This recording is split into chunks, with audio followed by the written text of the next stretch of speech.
Estúlia. Meu boa tarde aí para todos e todas. Hoje é 17 de abril de 2012, terça-feira. O verbete de número 2268 tem 5 páginas, 40 elogios e 18 máximos. Eu destaco aí a seção do detalhismo, que tem 11 máximos. O tema é autoconfiança intelectual, a especialidade mental somatologia. Quem fez o verbete com muita técnica é a nossa veterana, professora Adriana, que está ali firme. Esse é o que número? Esse é o 22º verbete que ela faz. Que tal? Vocês estão morrendo de vergonha? Definição. A autoconfiança intelectual é a segurança na própria capacidade de interpretar satisfatoriamente as realidades, apreender conhecimentos e tecer raciocínios lógicos, capaz de reger coerente e realisticamente ponderações, julgamentos, decisões e atuações pessoais, promovendo a convivência intraconsciencial pacífica com certezas relativas e demandas de reavaliações de convicções inerentes à progressão autoevolutiva. Agora, nós temos aí a flexibilidade pensênica para a admissão imediata do incontestável, a presteza no redirecionamento da autopensenidade diante do inquestionável, a elaboração pensênica desreprimida e pautada na lógica dos fatos e para fatos, o acervo de acertos intelectuais, a solidez intelectual enquanto fruto de vasto conhecimento teático acumulado, a autoestima intelectual ancorada não apenas no conteúdo cognitivo, sempre relativo, mas também na eficácia intelectiva, o abertismo à reciclagem ideativa, a renovação serena das autoconvicções, a prontidão para o autodesassédio mental somático, e por aí vai, eu li apenas uma parte. Agora, na argumentologia, nós ainda temos ainda a parafatologia, que é o dinamismo mental somático, a motivação autodidata em quaisquer dimensões de automanifestação. A pesquisa das paracognições e concausas extrafísicas dos fatos. A amparabilidade nas produções intelectuais. A aceitação das achegas amparadoras irresistíveis. O banho energético concomitante à inspiração amparada. Na argumentologia, nós temos comprovações com 6 qualidades, cuja ratificação dos resultados alimenta a autoconfiança intelectual, que é o megafoco do verbete. Também nós temos aí ainda o tópico sobre derivações, com 5 exemplos de preferências conscienciais sadias, passíveis de serem conquistadas, com o aumento da segurança das autocapacidades intelectivas. Na remissiologia dos 15 verbetes, nós destacamos 5. Atributo consciencial, autorraciocinofilia, autossuficiência intelectual, desembaraço intelectual e flexibilidade cognitiva. Frase enfática. A segurança na autoeficácia para apreensão, expansão, revisão, refutação e renúncia de autocertezas, moderada pelo discernimento evolutivo, embasa a autoconfiança intelectual real. Você já avaliou o percentual de autoconfiança no próprio intelecto? A produtividade gesconológica pessoal condiz com este percentual? Agora, nós temos aqui a mega-análise, junto com João Paulo, são 20 itens. Mental somatologia, confianciologia, intraconscienciologia, desembaraço, desinibição, desafios, despojamento, destemor, firmeza, enfrentamento, autocompetência, autocapacidade, autocrítico pensenidade, autorracionalidade, autorresolutividade, autoconceito, autoconvicção, autossegurança, autodesassédio e autodidatismo. O que é interessante é que o verbete aqui é baseado tudo em processos pessoais do auto e também o verbete do dicionário, tudo baseado em auto. Agora, do dicionário é interassistenciocentologia. O argumento é interassistenciológico. Agora, olha bem a premissa que está falando sobre a caracterologia, com 20 conquistas evolutivas da consciência lúcida. Vale a pena ver esses 20, são os básicos. Agora, questionamento. No que a conscienciologia pode ajudar quanto à compreensão dos fetos anencéfalos? Ajuda principalmente na questão de ver os processos grupo-kármicos e como é que a pessoa ressoma e dessoma e as condições disso. Agora, os fetos realmente hoje eles já estão aprovando no Brasil o aborto. Isso já devia ter sido feito desde o primeiro dia que se falou nisso, porque é uma ajuda para todas as consciências envolvidas no processo. Poderia falar mais sobre o caso da mãe que teve uma gravidez difícil, talvez devido a problemas com a criança do passado, sendo que essa mesma criança poderá ajudar no contexto familiar atual? Sim, isso aí tudo acontece, porque uma criança pode vir e ela às vezes conserta todos aqueles estigmas da família que alimentava a família. Ela vem então e coloca a pacificação dentro das brigas internas domésticas. Isso aí é muito importante. Acredito ser esse o meu caso. Minha gestação foi de risco principalmente para o feto. Além disso, meus pais tiveram histórico de aborto antes da minha gestação. Posteriormente, com os demais filhos, a gestação não teve maiores problemas. Poderia aprofundar o tema? Sim. Aí, no caso, você pode ter aberto o caminho para as coisas melhorarem no ambiente todo, que permitiu que os outros nascessem em paz. Isso é muito importante. Tudo indica que você cumpriu o seu trabalho do ponto de vista paragenético e genético. Outro aqui. Qual a sua opinião sobre o fato de haver muita discussão a respeito da aliança entre homossexuais perante as leis do país? Como fica essa situação? O senhor concorda com isso? Eu concordo. Eu concordo porque as pessoas devem fazer aquilo que elas bem entender com o corpo. Você não pode dar conta. Agora, eu concordo com isso igual a pessoa, por exemplo, que eu concordo. Aquela pessoa que prefere fumar pelas narinas, é um problema dela. Que é um processo antifisiológico, mas ela tem direito de fazer. Se uma pessoa quer dar um soco, como se fosse um martelo, para colocar um prego, o problema é dele. Né? O corpo é dele, o punho é dele, está tudo certo. A pessoa que derruba uma janela, o problema é dele. Tá tudo, a gente tem que concordar. A pessoa pode fazer, ela tem liberdade de fazer aquilo que ela quer. Agora, se está fazendo certo ou errado, aí é outra coisa. A qualificação disso é outra coisa. Nós temos que ver o seguinte, que todo esse processo desse matrimônio entre pessoas do mesmo sexo é um processo forçadinho em matéria de fisiologia. Isso é óbvio.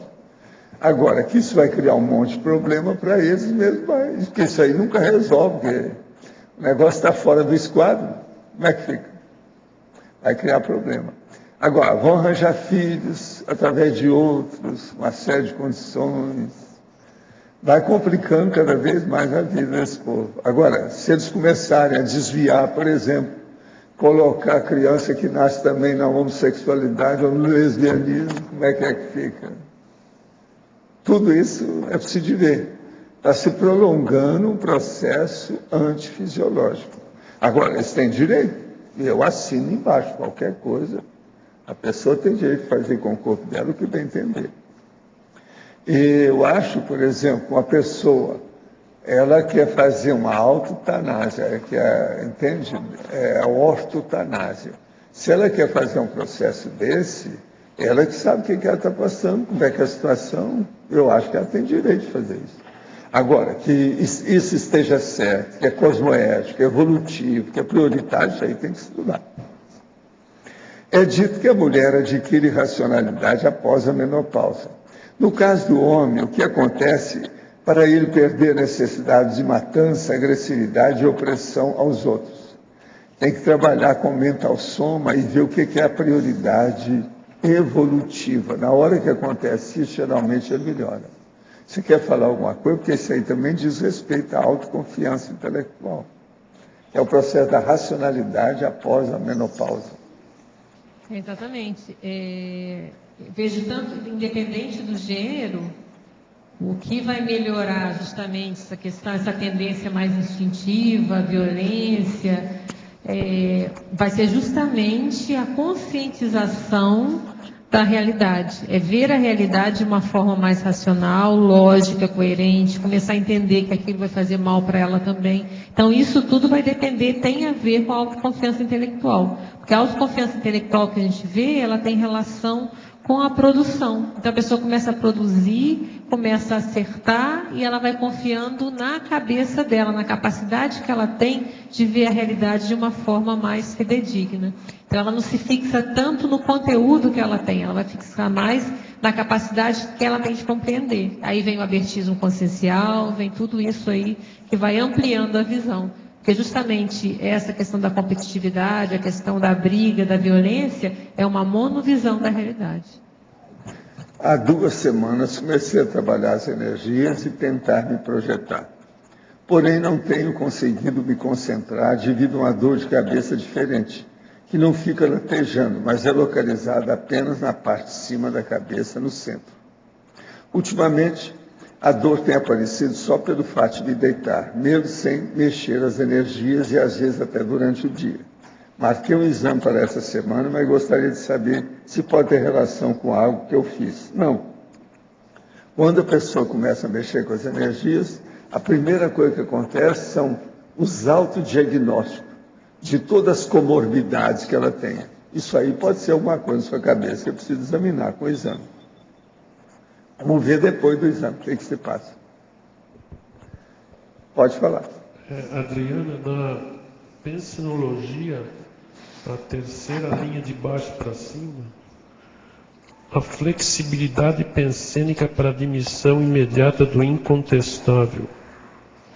O que a gente está colocando aqui? Que justamente essa confiança intelectual é essa... Você está fixado mais na sua capacidade de aprender do que no conteúdo em si. Porque se você ficar preso no conteúdo, naquele conhecimento que você tem, aí vem a dogmática, você não vai abrir mão, você fica fixado naquilo. Se você fixa mais na sua capacidade de apreensão, você fica mais aberto. Então, o que acontece? Você tem uma flexibilidade pensênica para a dimensão imediata do incontestável. Então, eu já falei incontestável por isso. Você já viu algum fato, alguma realidade que é incontestável, não tem como ir contra. É um fato novo que surgiu. E às vezes você vai precisar ter a flexibilidade para admitir que daquela situação, porque essa situação pode estar vindo de encontro com aquilo que você pensava antes. Então você vai ter que ter, se você ficar rígido, é aquela questão, você vai ter a priorismose, você não vai mudar o seu modo de pensar. Porque o normal do incontestável é dentro da... Aliás, do incontestável é dentro da dogmática, né?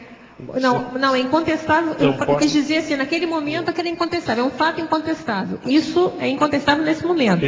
Eu vou ter que mudar a minha forma de enxergar. Ele pode ser incontestável até prova em contrário.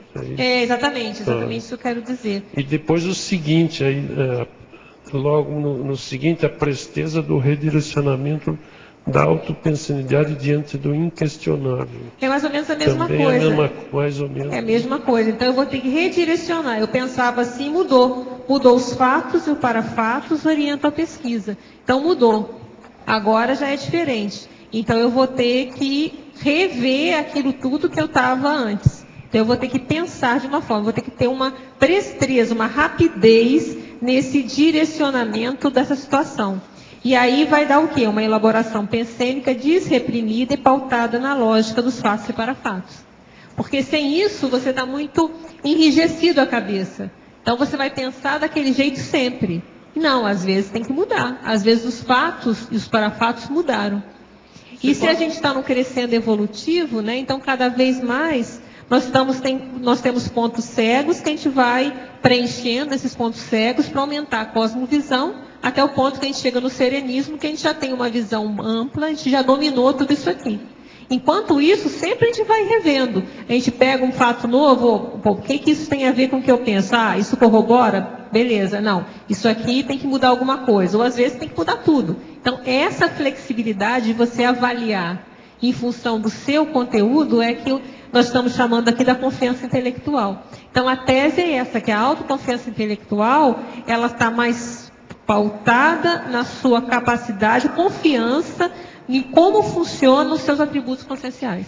Tá, okay. E aí o que vai vir de consequência nisso? Tá, obrigado. O investimento em cada vez mais aprimorar esses atributos. Professor Valdo, aqui ó, no B, a minha pergunta era com relação à mega-análise. Era mais para o professor Valdo mesmo. Eu queria compreender que o senhor sempre lê a mega-análise no início. Aí eu fiquei um bom tempo fora, eu não sei se durante esse tempo o senhor falou a respeito. Eu gostaria que o senhor trouxesse a ideia principal, essencial da mega-análise, é trazer os atributos associativos. A mega-análise vai direto numa síntese daquele verbete. Ok. Geralmente nós estamos fazendo aqui tudo na base de 20 itens básicos. 20 então, itens. por exemplo, esse de hoje é autoconfiança intelectual. Ok. Então, tudo é dentro do processo da mental somatologia. Começa ali, ó, pela mental somatologia. Uhum. Mas aí ó, tem todas as características mais avançadas para a pessoa. A autorracionalidade, a autorresolutividade, entende? Autossegurança, autodesassédio.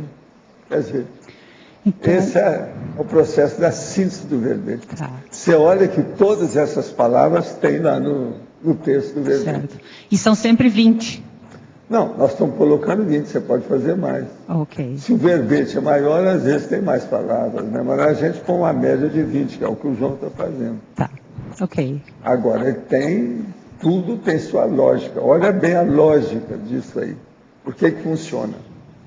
Agora, se a pessoa for raciocinar sobre cada um desses itens, ela vai entender o verbete, até ampliar o verbete. Tá.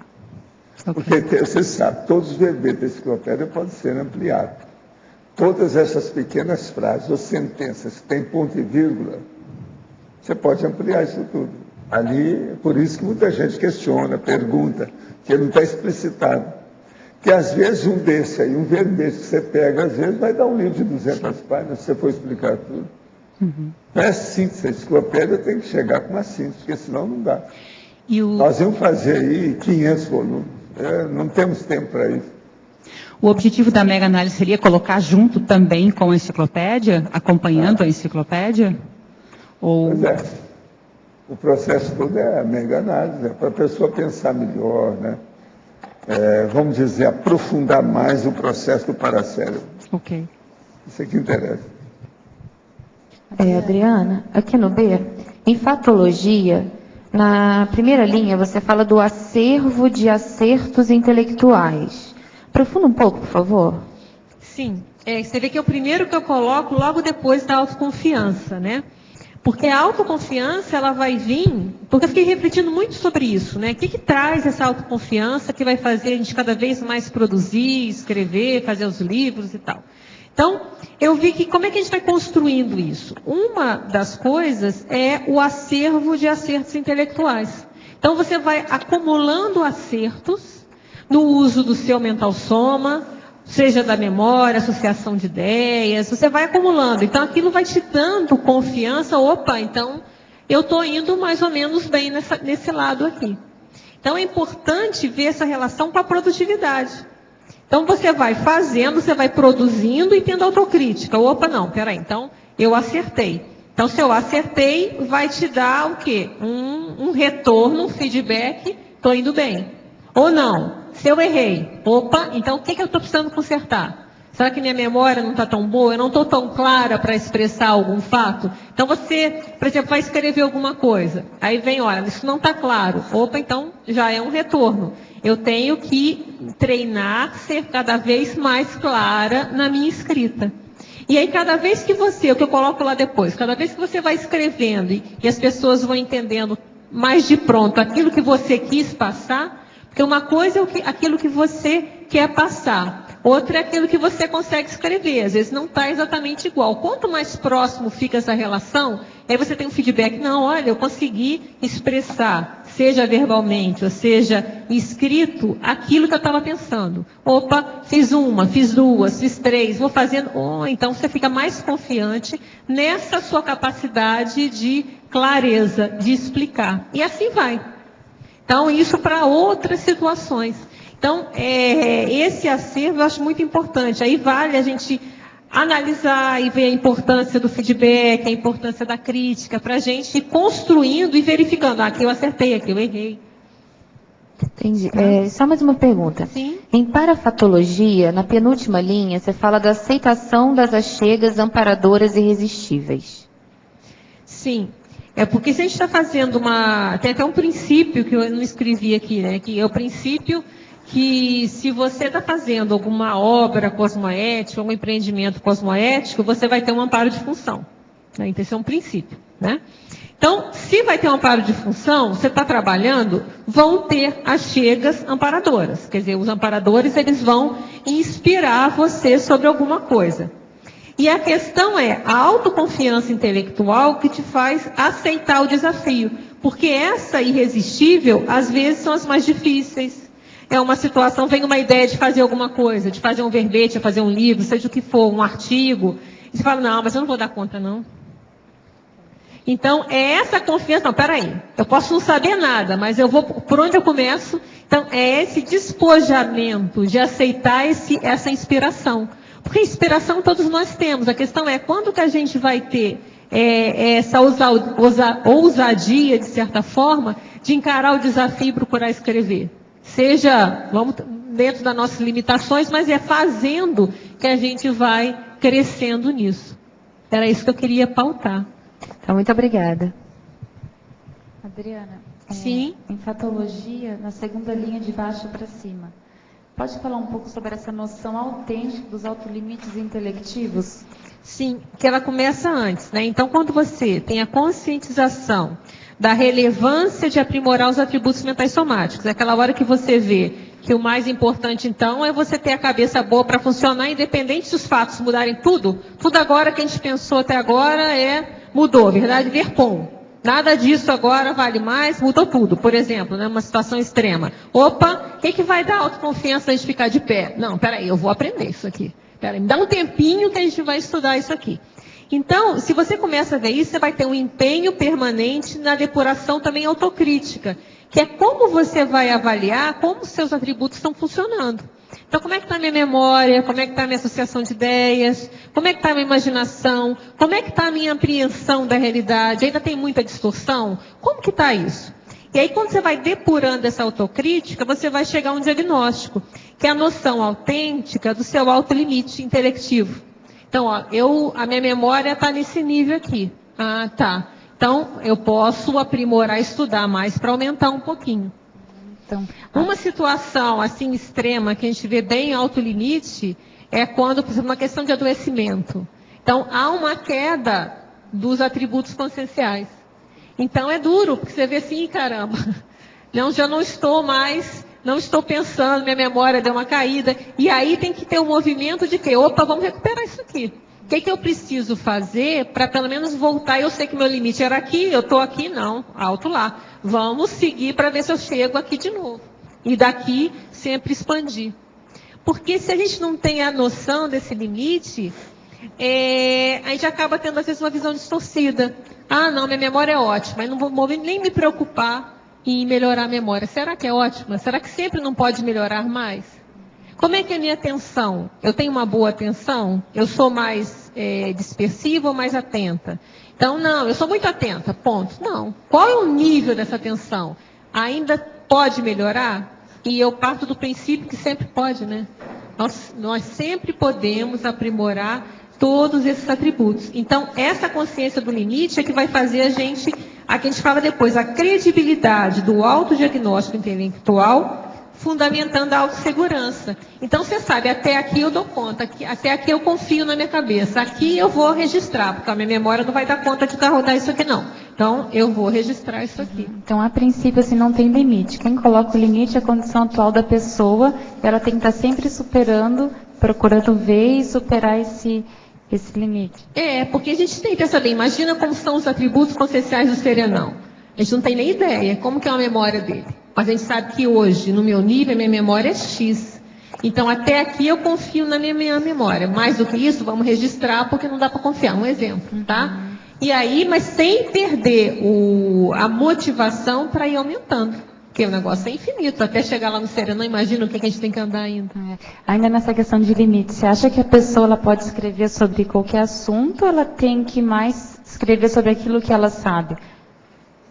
Não, olha, depende. Por exemplo, limite. Aí é questão do limite. Qualquer assunto, desde que eu estude, agora tem que ver qual é o assunto. Se eu vou querer escrever sobre consciência livre, é meio difícil. Se eu não tenho projeção de mental soma, vai ser muito difícil. Eu posso fazer uma série de elucubrações, mas vai ser mais difícil do que eu estudar alguma coisa que está mais próxima, que eu tenho mais acesso aqui.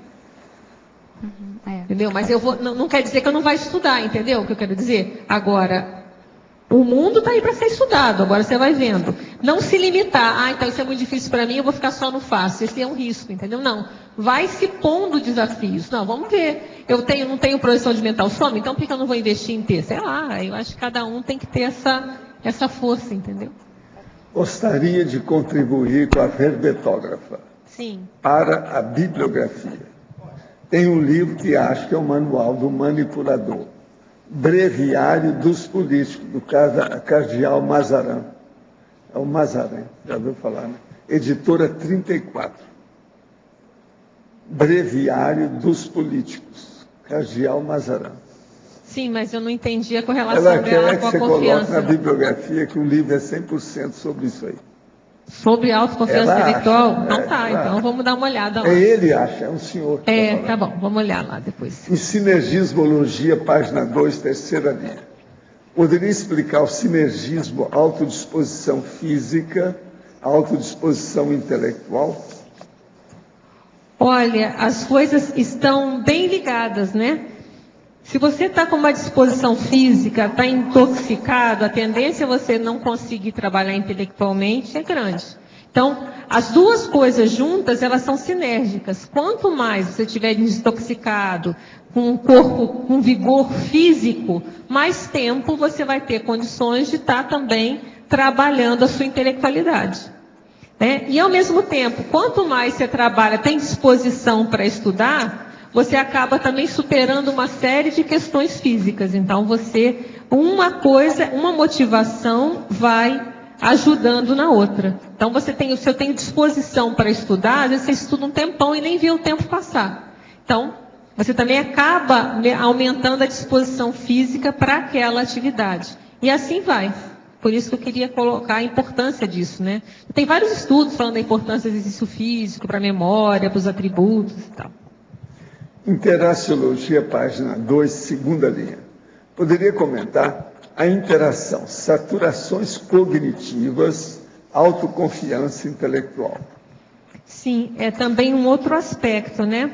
Porque a gente tinha falado sempre da relação do cérebro, né? Então, do cérebro ou do mental soma, assim, dizendo melhor. Então, a gente começa lá, interação, autoconfiança, êxito. Então, é o êxito nos trabalhos seus vai te dando autoconfiança. A interação, produtividade cosmoética, autoconfiança intelectual. De novo, o que eu tinha falado antes. Então, a produtividade que você tem cosmoética, ela vai te dando confiança que você está conseguindo elaborar aqueles conceitos. E depois a gente coloca o outro lado, que a saturação cognitiva também gera confiança intelectual. Que é também não descartar a cognição. A cognição ela é relativa, mas ela é fundamental. O conhecimento é fundamental. Então, quanto mais você conhece determinado assunto, mais confiança você vai ter para discorrer sobre esse. Aí vem a pergunta da Mariana, né? Quanto mais eu posso não saber nada sobre um assunto, se eu me dedicar a estudar esse assunto, dentro de um certo período de tempo, eu posso até virar doutora nesse assunto. Por que não? Então, você vai estudando, estudando, estudando, daqui a pouco você domina. Lembrando, estudando, acaba tendo vivência sobre o tema e você vai fazendo um arsenal, uma saturação desse conhecimento. E aí dá confiança, você vai falar sobre esse tema nadando de braçada, como fala. Você vai falar à vontade, você domina, você sabe as situações, você já pensou muito tempo sobre aquilo. Então, o tempo que você parou, que você dedicou a pensar sobre aquele tema, vai te fazer uma rede de associações de ideias, de conhecimentos, que te dá uma tranquilidade de chegar e expor esse tema. Então, era para não esquecer esse outro lado também, né, que é o conhecimento em si. Não adianta você ter uma máquina mental somática enorme se você não tiver informação, é a base de dados, igual o computador. Você tem uma máquina de última geração, se você não coloca informação lá dentro, não vale de nada. Então, o que vai valer o quê? É a máquina de última geração e a base de dados, o acervo de conhecimentos que está lá. As duas coisas juntos é que vai valer, que vai te dar a produtividade necessária. Então, era isso que a gente estava querendo aqui ressaltar. Agora aqui, gostaria que aprofundasse com exemplos. Pensenologia, quarta linha de baixo para cima. A resistência racional às pressões holopensênicas patológicas. Sim. Aqui vem a questão até da opção pela desassédio também, né? Porque tem pressões holopensênicas, que é modos de pensar, o tempo todo tem uma série, a gente vive numa sociedade cheia de dogmas, de crenças. Então, essa confiança intelectual é que vai fazer a gente ponderar, criticar, questionar e não ir no bico, ou não entrar na onda de uma série de coisas, de idiotismos culturais, de situações que estão por aí. Você vai ter confiança na sua capacidade, no seu juízo crítico de avaliar, olha, isso aqui não é para mim, isso aqui é bobagem, isso aqui não é para o meu momento. Porque as pressões estão aí. Por isso que a gente fala uma resistência racional, que não é aquela resistência de sair brigando. Não necessariamente, né? Você não precisa ter uma resistência emocional para a situação. Você vai ponderar e ver, não, isso aqui não é para mim, ó. Sinto muito. Eu tenho uma visão crítica disso, eu sei pensar diferente. E isso a gente vê que é fundamental, principalmente na infância, né? Quer dizer, essa autoconfiança que a gente coloca na exemplologia primeira, desde a juventude, que é a ideal. Eu acho que é a que todo mundo almeja, né? Desde criança, a pessoa já tem uma visão crítica da situação, da mesologia, de tudo aquilo que ocorre e minimiza as lavagens cerebrais que ainda, eu acho que vão estar aí muito presentes ainda na humanidade durante um bom tempo. E para a patologia, primeira e segunda linha, de cima para baixo. O dinamismo mental somático e a motivação autodidata em quaisquer dimensões de automanifestação. Sim, eu coloquei dinamismo, que é justamente o contrário da apatia, né? Então, a pessoa com essa autoconfiança na própria capacidade dela de pensar nos atributos, vai dar um dinamismo mental somático. E esse dinamismo é aquela motivação de querer aprender sempre, de questionar, de ponderar, de pensar, de refletir, de associar ideias, todo o tempo. E o que a gente colocou aqui na parapatologia é para frisar que isso não é só nessa dimensão, para incluir também a dimensão extrafísica. Então, se está projetado ou se está tendo um parafenômeno, então é aquela curiosidade, aquela capacidade de estar sempre dinâmico, sempre funcionando a cabeça, e diferente da apatia, né, de ficar olhando para o teto lá, não pensando em nada. Então é justamente o contrário, é estar sempre muito ativo. E eu vejo que isso tem uma relação enorme com a autoconfiança que você tem na sua capacidade de estar vendo tudo, aprendendo tudo, estudando tudo. Adriana, aqui no ar. Sim, pode falar. Na tua pesquisa, quais que tu acha que são as principais causas da insegurança intelectual? A gente vê pessoas muito boas aí, né, uma base de formação, enfim, uma caminhada muito expressiva, mas inseguras intelectualmente em estar expondo as suas GESCONs, estar escrevendo verbetes e outros tipos de GESCONs. Olha, eu acho, sabe, difícil fazer um diagnóstico único. Mas eu vou falar algumas hipóteses, tá? Ok. Uma hipótese, que aí vamos lá mais para o lado da questão dogmática, a pessoa ela é insegura porque ela não confia, às vezes, no próprio intelecto dela. Ela pode ser muito boa, mas ela não tem aquela noção do autolimite. Porque lembrar que o limite é para baixo e para cima, né? Se eu sei meu limite, você também meu limite pode ser até maior do que eu imaginava. Então, às vezes, a pessoa ela não tem a capacidade de pensar, de defender a ideia dela. Então, ela com isso, ela fica muito presa a determinados conceitos que ela já tem. Então, se ela tem muita... vamos pensar nessas pessoas extremas, tá? Dogmáticos, né? De religiões, de seitas. Eles se agarram àquele conhecimento, é como se alguém tira aquele conhecimento dele e não fica com nada. Fica é sem como chão. assim, acabou, fiquei sem chão, eu não tenho mais nada. Então, eu entendo isso como uma insegurança muito grande intelectual. Porque trabalhar com a descrenciologia, como a gente se propõe aqui, é necessário confiança intelectual, porque as verdades mudam. Né? A gente está o tempo todo, não acredito em nada, eu vou ver, eu vou ter experiência, eu estou confiando que eu tenho uma cabeça, um mental soma, que vai me permitir experienciar e tirar proveito dessa experiência. Tá claro? Então, isso é uma situação. Agora, a gente pode pensar outras, até a gente pode pensar um pouco na antonimologia. Tem a questão da preguiça também. Sabe? Tem que ver se não é uma lei do menor esforço. Por quê?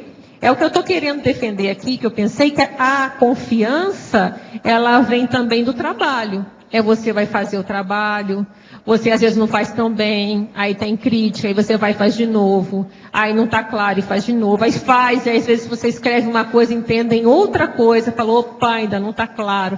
Então, dá trabalho. Então, às vezes, se há uma preguiça intelectual, também vai ter essa dificuldade de lidar com isso.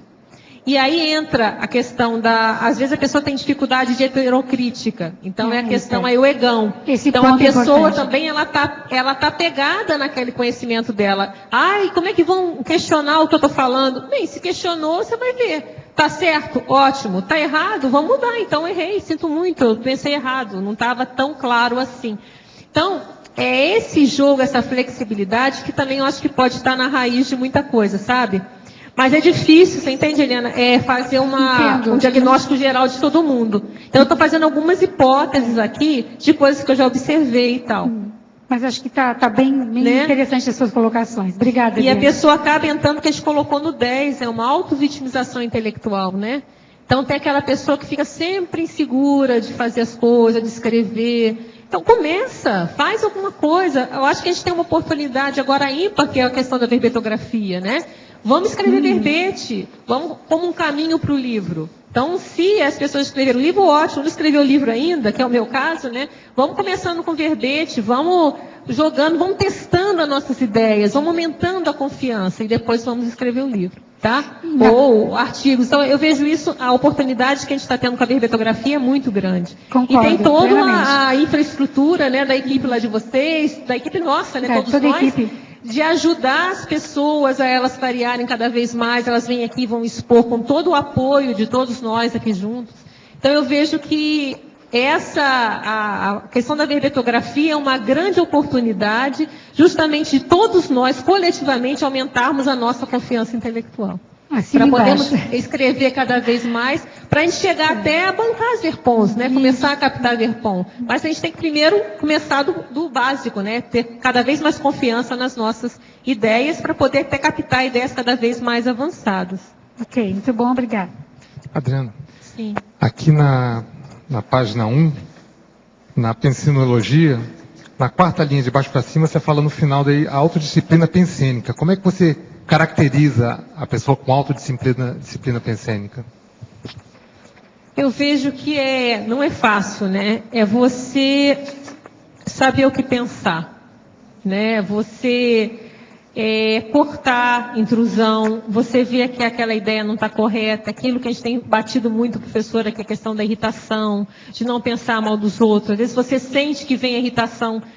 Opa, disciplina, segura, calma, parou tudo, parou o mundo, não vou pensar assim. E tentar ver aquilo de uma forma diferente, tentar sobrepairar, de repente, numa situação mais crítica.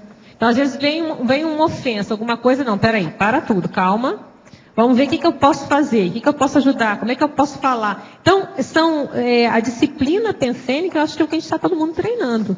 É para a gente chegar na nossa retilinidade, na ortopensinidade, para a gente chegar na pacificação íntima, para chegar no pensar mal dos outros, para chegar a gente não se irritar. Então, tudo isso é disciplina, porque vem a reação emocional, né? Então, às vezes tem alguma situação, na hora, qual é a nossa tendência? É reagir.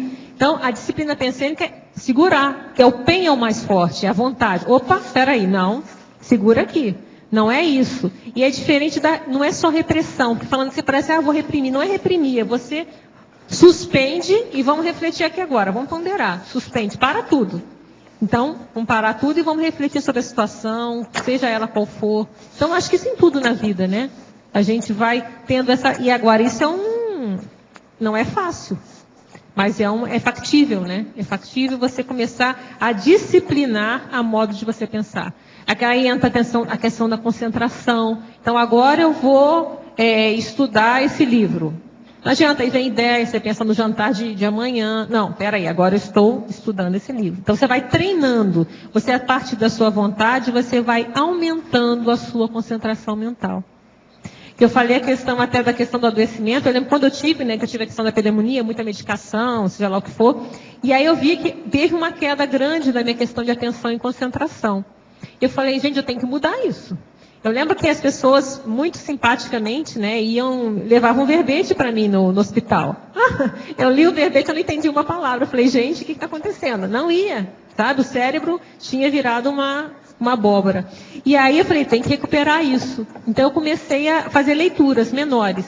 Então, falei, vou pegar um livro pequeno de contos. Aí comecei a ler o conto. Não, então tá, a atenção está melhorando, vamos agora. Então foi até rápido, eu peguei contos, depois eu peguei um livro um pouco maior, que também era mais fácil de ler, que era O Diabo Veste Prada, na época estava... Li aquele Diabo Veste Prada, até está na Loteca. Li todo, falei, a atenção já está boa, agora o terceiro eu já fui para a enciclopédia. Na época eram 240 verbetes, né? E aí fui lendo a enciclopédia, para ir recuperando a atenção. Você via que a atenção às vezes saía mais, não, peraí, vontade, disciplina, vamos lá. E aí até recuperar tudo. Então, estou dando esse exemplo que foi bem interessante ver como numa queda a gente recupera. É possível de recuperar. E tem outros livros que falam disso. Tem um livro que é da Maria, uma xará minha de sobrenome, né? É Marilene Lopes. Ela teve um AVC, uma situação bem mais extrema. Era uma grande executiva, antes que seja tarde, se eu não me engano, o título do livro. Então, ela era uma alta executiva, assim, da parte de comunicação, e ela teve um AVC que pegou justamente a comunicação dela. Né? Então, ela teve dificuldade de falar. E o que ela foi fazendo? Ela foi fazendo também uma série de técnicas para ela ir recuperando os atributos conscienciais dela, para ela retomar o trabalho. Então, ainda tem, ela mesmo fala que ela ficou com algumas sequelas e tal, mas de memória, mas que ela consegue, eu acho que fez psicologia, fez mestrado, então ela estava seguindo o rumo dela. Então, é isso que a gente quer falar, assim, essa proatividade em cuidar dos nossos atributos é muito sério. Porque se pensar, é a única coisa que a gente tem, o nosso instrumento de manifestação é os nossos atributos conscienciais. É por ali que a gente vai se manifestar, não é o soma daqui a pouco a gente está descartando. Né? O energossoma daqui a pouco a gente está descartando. O psicossoma daqui a um tempinho também vai demorar um pouco, a gente vai descartar.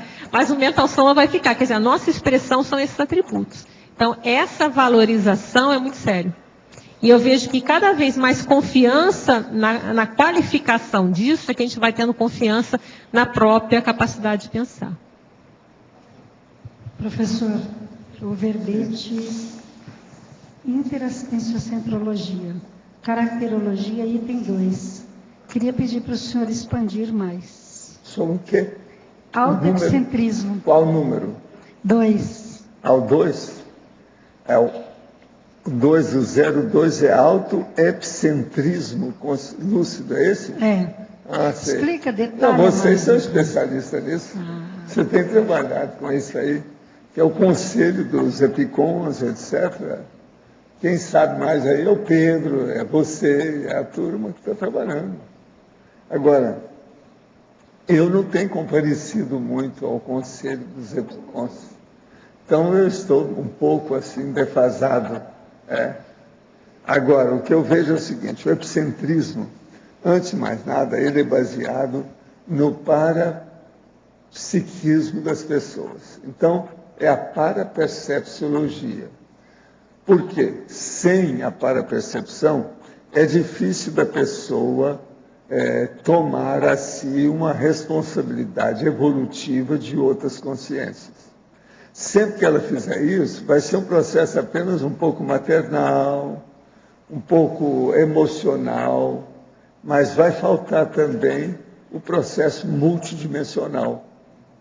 Então, com o parapsiquismo, a multidimensionalidade dá um outro tom e aquilo permite abordagens dentro de um critério muito mais lúcido e avançado, evolutivamente falando.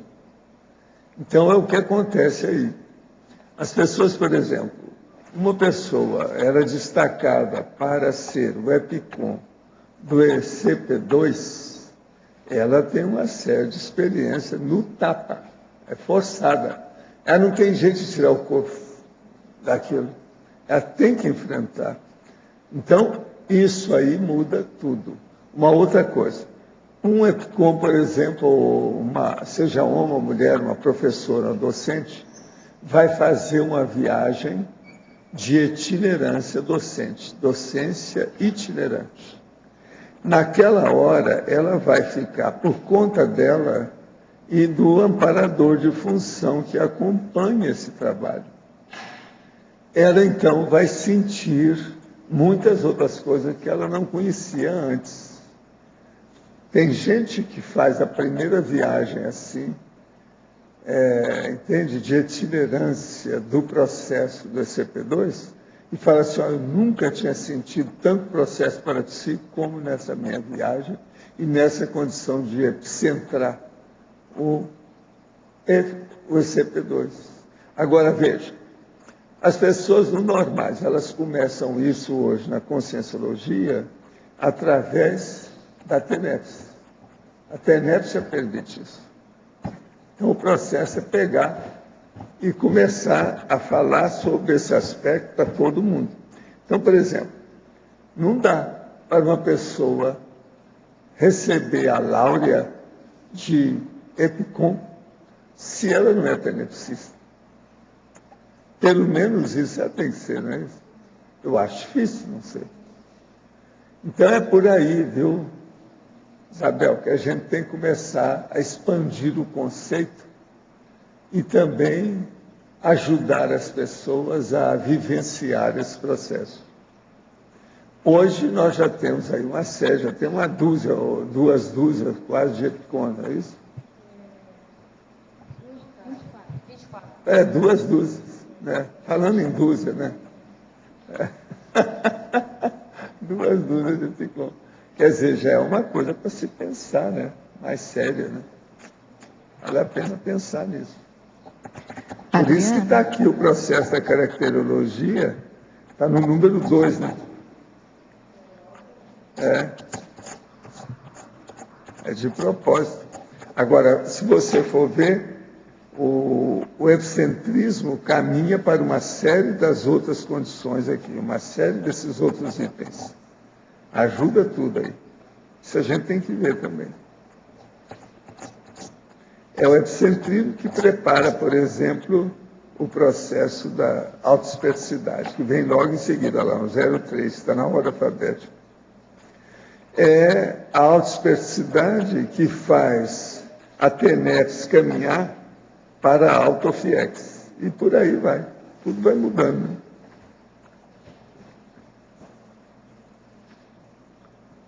Agora, esses 20 itens faz a pessoa pensar. E olha, isso é só para começar, hein? Tem muito mais coisa aqui que não tem aqui. Se vocês pensarem um pouquinho, vocês vão ver que está faltando coisa. E eu mesmo posso mostrar algumas daqui a pouco. É só eu fazer uma listagem aqui que eu vou ver. Professor, Sim. Aqui, à sua direita, aqui, professor. Mas esses itens, esses 20 itens, tem vários itens que são bem avançados também, né? Alguns... Não, todos eles são avançados. Bem avançados, né? Qual a outra ciência que fala em autofiex? Ninguém fala. Somos só nós. Autopangrafia, ninguém nem sabe o que é isso. Nós estamos muito na frente das coisas, é uma pena. O ideal seria a gente ficar atrás, porque assim você aprende opção de coisa na frente. Agora, tem que assumir responsabilidade, né? Tem que tirar a minhoca do cimento para aprender as coisas na frente. Tem muita coisa para a gente estudar, pesquisar, experimentar. Agora me chamou a atenção aqui o voluntariado em IC, que é um item que a pessoa interessada pode se candidatar mais facilmente, né? Vai mais da boa intenção, boa vontade e organização dela. O voluntariado, ele estimula e potencializa o processo parapsíquico demais.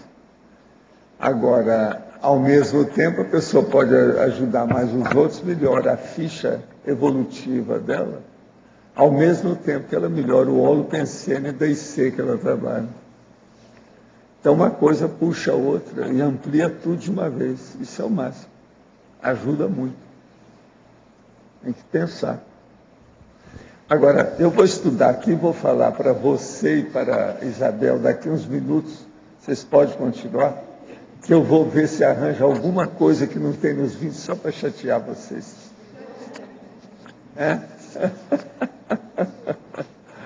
Deixa eu ver aqui se tem. Então, eu quero perguntar para a Adriana. Adriana, estou supondo aqui que a valorização do mental soma está na base desse processo de aquisição da autoconfiança intelectual, não é isso? Sim. Eu queria de você uma dica, se é que é possível isso, de como lidar com a interferência ostensiva do psicossoma nesse processo aí de fazer com que o mental soma predomine. Olha, o que eu vejo é dois caminhos, né, para a gente domar o psicossoma, assim dizendo.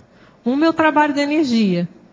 Então, às vezes o psicossoma se exacerba porque há uma intoxicação energética, tem até a questão do burnout, né? Você está em burnout. Então, a pessoa em burnout, ela começa a ter alteração de todas as situações. Que é o que o burnout? Uma exaustão energética. Então, eu vejo pelos dois lados. Então, se a pessoa está exaurida energeticamente, o psicossoma vai estar mais exacerbado. Então, você pega pela energia, mantém a calmia. E a questão da vontade de se predispor a ponderar mais. Lembrando que mental soma é tudo, até parapsiquismo é mental soma, né? Então, é estudar mais, ter o tempo para ponderar, para estudar, para pensar. Isso só depende da vontade. Então, a pessoa fazer essa opção para raciocinar mais, conhecer mais, é muito sério.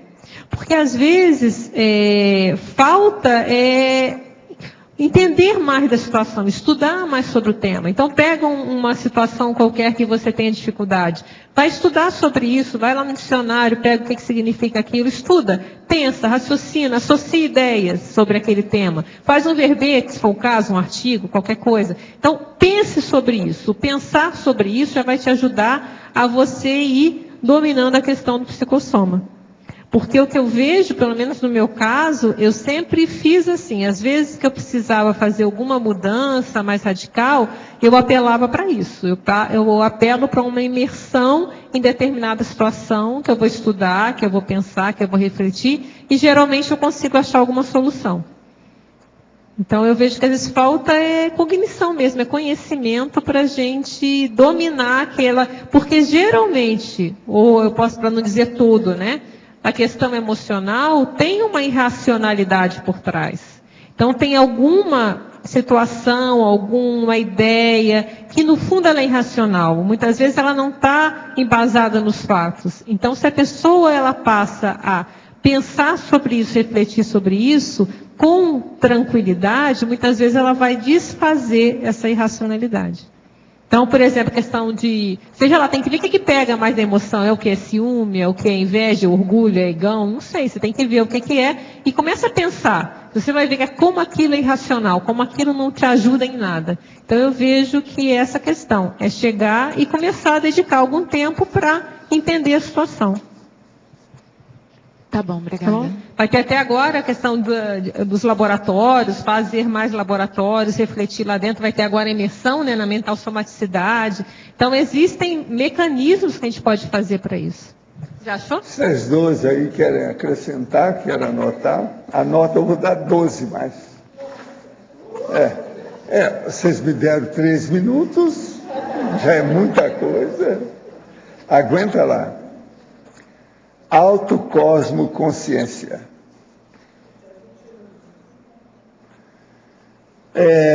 Acesso à parapsicoteca. Estou falando agora, como consim, tá? Então, parapsicoteca. Outro, acesso às centrais extrafísicas. Acesso a interlúdio.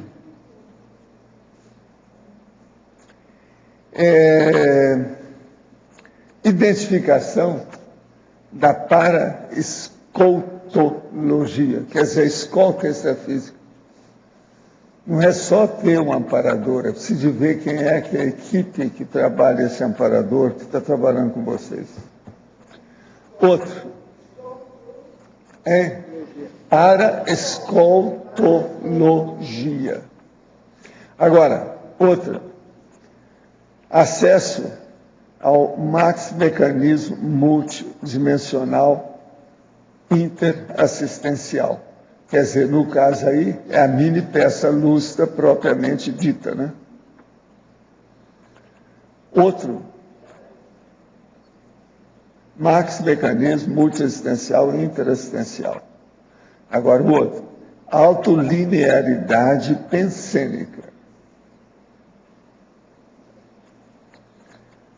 Outro, autoextrapolacionismo parapsíquico. Você sabe que muitos desses, se a pessoa adquire 2, 3, ela vai adquirir o 4. Uma coisa puxa a outra. Outro é ter o Código Pessoal de Cosméticos, o CPC, funcional, funcionante. Outro, ter autorretrocognições paraprocedenciais. Eu estou falando no jato para vocês entenderem. Autorretrocognições paraprocedenciais, quer dizer, da sua procedência pré-ressomática. Outro, só para chatear, que eu falo com todo mundo, está lá escrito, autodescrenciologia ativa.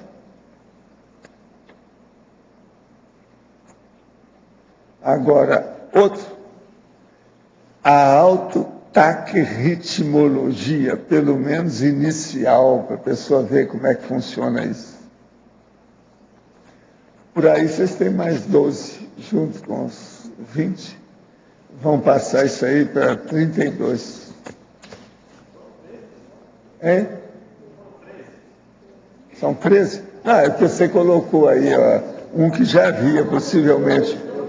São 12 puros. É que eu falei outras coisas, né? Você pode ter acrescentado.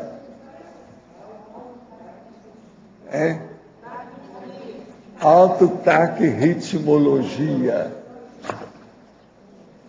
Aí a pessoa tem que começar através do autotaxpsiquismo.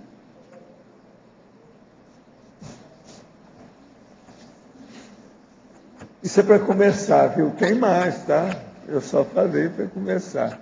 Se a gente for estudar, eu vou fazer um verbete do dicionário que vai ter mais. Que é esse que eu estou estudando aqui sobre megaparacerebrologia. Entende? Ali eu vou ampliar mais as coisas. Que vai ser necessário, não tem jeito.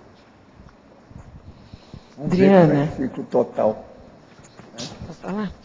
Professora Adriana, na Fatologia, página 1, segunda linha de baixo para cima, essa noção autêntica dos autolimites intelectivos é fisiológico ou os limites realmente assim, psicológicos que você está querendo dizer? Eu acho que pode entrar tudo. Você vai ver, fazer um diagnóstico. Fisiológico, eu quero dizer assim, limite intelectual. Sim, você vai ver quanto que você tem. É a noção assim, ó, minha memória, qual o grau de minha memória? Ela é excelente, ela é média, ela é boa, é o quê? Então você vai ter uma noção autêntica do que como você funciona, como os seus atributos funcionam. E a partir daí você tem uma meta, ou você pode aumentar ou pode diminuir. Foi aquele exemplo que eu dei, a questão da doença, né? Então, houve uma queda, então aqui vai ter uma questão orgânica. Então, eu tenho que recuperar. Então, se eu sei o meu limite está aqui, ele baixou, eu vou voltar para cá e passar. Tem que passar. É questão de brio, né? Vamos passar. Por exemplo, então, um bradipsiquismo poderia a gente tem que tentar virar norma. Para chegar no normo, para depois tentar atingir. Isso você acha que é factível? Sim, eu acho que sim. Aí depende do que você vai fazer. Pelo menos se não for nessa vida, você já começou a fazer alguma coisa. Então, vamos supor, a pessoa diagnostica, ela é bradiparapsíquica. Então, o que eu preciso fazer para aumentar começar a pensar para chegar em normal? Então, eu vou ter que ler mais? Eu vou ter que fazer o quê? Eu vou fazer exercício físico, talvez vai ajudar também. Eu vou começar a fazer uma série de ações para eu aumentar esse limite. Porque se a pessoa não dá conta do limite, o que ela é? Ela fica vivendo na fantasia, ela não vai fazer nenhum movimento para melhorar. Na hora que a gente sabe o que a gente tem já o primeiro passo para a gente trabalhar para aumentar. E às vezes também, como a gente falou, tem um limite positivo. Às vezes você vai ver que até que você está muito acima da média. Então, aquilo que você está acima da média dá mais responsabilidade também. Então, você vai ver até o que você está abaixo da média e você vai ver também o que você está acima. E o que você está acima, então vamos trabalhar mais. Eu tenho mais responsabilidade nisso que eu sou acima da média. Seja lá associação de ideias, elaboração de pensamento, não sei. Você vai imaginação. Qual o atributo que eu também tenho a mais? E isso vai me ajudar, às vezes, até a puxar os demais. Agora, o limite fisiológico, esse não esse às vezes não vai dar, porque às vezes o cérebro chegou ali. Aí eu não consigo. Isso, mas foi o que a moça falou, mas eu dei o exemplo do AVC da moça, né? Que mesmo com o AVC, ela conseguiu fazer, ela é determinada. Dá uma olhada nesse livro. Ela foi, mesmo ela continuando mantendo algumas limitações, ela não é mais como ela era antes em termos de comunicação, mas ela conseguiu chegar a fazer mestrado, ela conseguiu fazer uma série de coisas. Da aula, ela fala que a memória não é tão boa, então ela arranja alguns atributos, alguns recursos, algumas muletas para ela poder fazer. Então, ela criou um mecanismo para ela melhorar dentro do possível. Nesse soma, ela tem uma limitação ali. Ou seja, deu vontade, a pessoa tem a volição. É possível, né? Sim, aí tem o limite do soma, que a gente também tem os limites que vai fazer, mas por que não? Vamos tentar, e ela conseguiu, de certa forma. Então tem aquela moça também, o livro chama Antes que Seja Tarde. A autora é Marilene Lopes. Sua parenta? Não é não, mas dessa vida não, só tem o Lopes igual. Mas ajuda, né? Um exemplo bem interessante, bem extremo, né? Mas que ajuda. Tem um outro também, da cientista que curou o cérebro, né? Então tem umas coisas assim para dar uma olhada. Adriana, obrigada. Sim.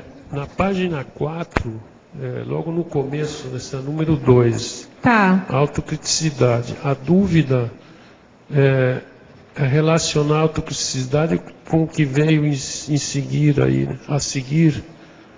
Porque que é a desfeticidade. Aferições fidedignas da realidade aferição. Tudo bem, né? Para você expandir isso, eu não entendi direito. Né? Tá, vamos lá. Então, aqui o que eu quis fazer? Pensar, o que então aumenta a nossa autoconfiança intelectual? Então, eu pensei aqui em 6 fatores, cujo resultado, a gente coloca aqui, né? Cujo resultado, se você ratifica esse resultado, vai alimentando, você vai aumentando a sua confiança. Então, no primeiro é a comunicabilidade. Então, se você comprova o rendimento tarístico da mensagem pessoal, seja oral ou seja escrita, você tem um resultado que aquilo está rendendo, está esclarecendo alguém, você começa a ter uma confiança na sua clareza didática. Então, a minha didática até que estou mais ou menos razoável, estou conseguindo passar a informação. Aquilo que eu tinha falado antes, né? Aí, um outro aspecto que eu pensei é a questão da criticidade. Então, se você comprova que você está tendo aferições fidedignas da realidade, então, acontece um fato, e eu consigo interpretar esse fato de uma forma realista. Depois eu checo, não, eu interpretei certo essa situação aqui.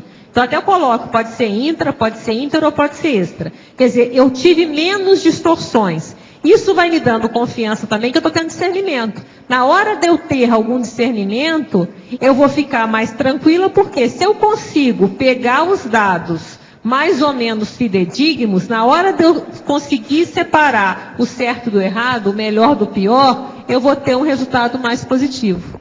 Eu fico mais confiante na minha capacidade de discernir, porque eu sei que eu interpreto mais ou menos ligado ao fato, tá? Lembrando que isso sempre vai aumentar, tá? E ficou claro? Essa que era a sua dúvida, né? Ou não? Claro, mas... Porque o discernimento, porque se eu pego os dados, como é que eu vou discernir? Para eu discernir alguma coisa, o melhor do pior, eu preciso ter dados. Eu preciso ter uma rede de informações para eu olhar essa informação e aí discernir. Isso é melhor, isso é pior. Se essa minha apreensão, ela é mais capenga, o meu discernimento tem mais chance de errar. Eu tenho mais chance de julgar uma coisa erradamente. Quer dizer, quanto melhor a aferição, melhor a autocrítica. Quanto maior a aferição... Eu vou ter mais confiança na minha criticidade, porque eu estou conseguindo pegar aquela informação e peneirá-la através da minha crítica de uma forma mais correta. Eu estou tendo menos distorções. Por isso que a gente tem que ficar sempre atento quando ocorre qualquer distorção de pensamento, seja parapsíquica, mnemônica, todas aquelas que a gente fala. Porque essa distorção, a gente começa a trabalhar com premissas erradas. E essas premissas erradas levam a gente a julgar erradamente também. Então, o que eu penso é o seguinte, essa confiança também no nosso intelecto vem. Se eu começo a acertar mais, aquilo que a gente falou lá no início para a Bárbara, né? Se eu vou tendo um acervo de acertos, poxa, essa situação eu consegui fazer uma leitura correta, na outra também eu fiz uma leitura correta, na outra também fiz, opa, então peraí, então o meu discernimento eu estou conseguindo raciocinar de uma forma mais ou menos correta, acertada, tá? E é interessante esse terceiro item aqui, que é a questão da desperticidade. Isso é muito sério, eu comecei a pensar que sem a desperticidade também é muito difícil a gente ter uma confiança intelectual boa. Porque se eu ainda tenho interferência de assediador na minha pensenidade, eu começo a ficar meio, peraí, isso aqui eu estou pensando, isso aqui tem um assediador ajudando comigo aqui. Então, a desperticidade também vai dar um avanço nessa confiança intelectual. Porque eu posso até pensar errado, mas eu estou pensando sozinha. O erro é meu só. Não tem tanta inspiração baratrosférica, não tem tanta interferência mais negativa. Quer dizer, não quer dizer que o desperto vai pensar certo todo o tempo, até porque ele não é serenão ainda. Mas ele pelo menos está pensando sozinho. Isso já é um ótimo, já é uma dádiva, porque você já não tem, só de não ter interferência patológica, já é meio caminho andado. Você já vai acertar mais. Que você deu ênfase na autodesperticidade, ou para chegar na autodesperticidade, esses descartes parachegas patopensênicas. Isso seria uma das condições principais para se chegar. É isso que se quis dizer? Não sei. A autodesperticidade. Porque... Olha só, a autodesperticidade é uma outra característica que vai dando confiança intelectual, isso eu quero dizer. Né? Então, se a pessoa ela é desperta, também ela vai ter mais confiança no que ela pensa, porque ela sabe que ela está pensando sem intrusão. Ela pode até ter um erro de raciocínio, mas pelo menos esse erro está só dentro da cabeça dela. Não tem tanta influência desse holopensene mais doentio. Então, mas aí a autodesperticidade se quis dizer que quem é autodesperto, ela já descarta automaticamente as patopensenidades, sei lá. Sim, a desperticidade não é isso? Você consegue identificar e descartar as tentativas, as inspirações baratrosféricas, que elas vão existir sempre, a gente está num holopensene negativo. A questão é identificar e não dar pelota. Correto, obrigado. Entendeu? E aí tem as outras três lá também. Eu queria dizer para vocês que nós estamos aqui com a professora Rosane, de Filosofia e Sociologia, e estamos recebendo junto a visita de 45 alunos, lá de Santa Terezinha de Itaipu, que é do primeiro ano do ensino médio do Colégio Estadual Carlos Coimbra. De modo que umas palmadas aí para essa turma.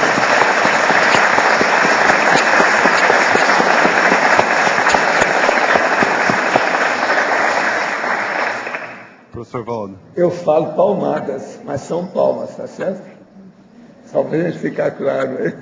Professor Valdo. Então a gente deve a visita à nossa professora Rosane. Ela é professora de Sociologia e Filosofia lá do colégio. É a segunda vez que ela traz um grupo de alunos aqui. Só quer comentar alguma coisa? A casa é sua, viu? Olha a nossa professora. A casa aqui é sua. Tá certo? E é bom que tem relação direta com o tema que a gente está falando, que é de confiança intelectual, né? E a gente coloca aqui na politicologia a influência das políticas educacionais públicas e institucionais na confiança intelectual dos alunos, né? É justamente ajudar na criticidade, a eles pensarem, ponderarem, que vai dando a confiança que eles podem, né, pensar de uma forma até mais criativa, mais correta. Bem legal, né? Eles sempre vêm em boa hora. Ano passado eles vieram uma semana antes da jornada de educação. Ah, então ele... o timing tá bom. Professora Adriana. Sim. Você falou que o parapsiquismo é mental somático. Sim. Você pode dizer, então, como a autoconfiança intelectual ajuda no desenvolvimento parapsíquico? Olha, só a gente colocar... Pensa bem. Intelectual que a gente está falando é o funcionamento dos seus atributos, tá certo? O que vai ajudar no parapsiquismo? Justamente naquilo que a gente falou antes com o Arlindo, de você interpretar o conteúdo do fenômeno de uma forma mais fidedigna, de analisar, de estudar. Então, acontece um fenômeno com você. A sua confiança intelectual vai te fazer eu pesquisar. Mas o que é isso? Deixa eu estudar o que está acontecendo. Aí você vai ter que ter a memória boa para você lembrar do fenômeno. Você vai associar ideias, às vezes, para você interpretar. Às vezes aquele fenômeno que você vivenciou ainda não tem uma palavra que o traduza. Então você vai ter que fazer associações de ideias para você conseguir transmitir aquela vivência. Você, então, há vários atributos seus, você vai fazendo a questão da percepção, da parapercepção. Então, a confiança intelectual, ela te ajuda até a você ficar mais confiante na interpretação daquele fenômeno, na vivência, extrair conhecimento, extrair o conteúdo daquela vivência, daquela paravivência. Adriana. Oi, Fabiana. Aqui na página 2, lá embaixo, em antagonismologia, eu queria que você falasse principalmente desse pensamento tudo ou nada. Eu só coloquei uma para chamar atenção, né? A Rosa que gosta disso, né? Quando coloca um só, né? Então, o contrário, que é o pensamento crítico, que é justamente que é esse importante, que é importante para os alunos, né? Pensarem criticamente a realidade, não ir na onda das coisas, contra o pensamento tudo ou nada. O pensamento tudo ou nada é aquele pensamento 880, certo ou errado, ou você é contra ou você é a favor. Maniqueísta. Positivo ou negativo. Então, isso, a própria psicologia já fala disso, tá? É o pensamento tudo ou nada. Então, a pessoa com pensamento tudo ou nada, ela não tem confiança intelectual, ela está indo para um lado, ela não tem a confiança de analisar aquela situação e ver que toda situação tem nuances. E essas nuances tem que ter esforço para você analisar também. Então, a confiança intelectual, ela não pode ter preguiça, porque ela exige uma análise mais detalhista, uma abordagem mais exaustiva, para você buscar ter uma cosmovisão maior da situação, para você até julgar, ter um julgamento, pensar, entender o que está acontecendo. O pensamento tudo ou nada, ele é extremista, ele é o contrário da autoconfiança. Então a gente pode até inferir que esse pensamento tudo ou nada é uma falta de confiança. A pessoa fala, é mais rápido, né? Não, isso é certo, isso é errado, acabou. Fechei questão, o que eu tenho que fazer? Vou fazer outra coisa. Não parou para pensar, não gastou a mufa, né? Pensando e analisando, refletindo. Isso que a gente queria dizer. Poderia até se inferir que a pessoa que tem uma certa rigidez em algumas áreas, ela vai ter talvez uma tendência a desenvolver um pouco mais esse pensamento tudo ou nada, porque ela vai cair um pouco na rigidez do 0 ou 100. Sim, toda pessoa rígida, ela vai tender a ser maniqueísta, né? Ok. Tem um filme muito interessante que eu vou até falar, que às vezes vale a pena, não sei se a professora conhece. Qual o nome da professora? A professora Rosane, não sei se você conhece esse filme, que é O Grande Desafio, em português. Em inglês é Os Grandes Debatedores. Os Grandes Debatedores? The Greatest Debaters. Não. É bem interessante você dar uma olhada, por quê? É um filme baseado numa história real que mostra a cultura do debate.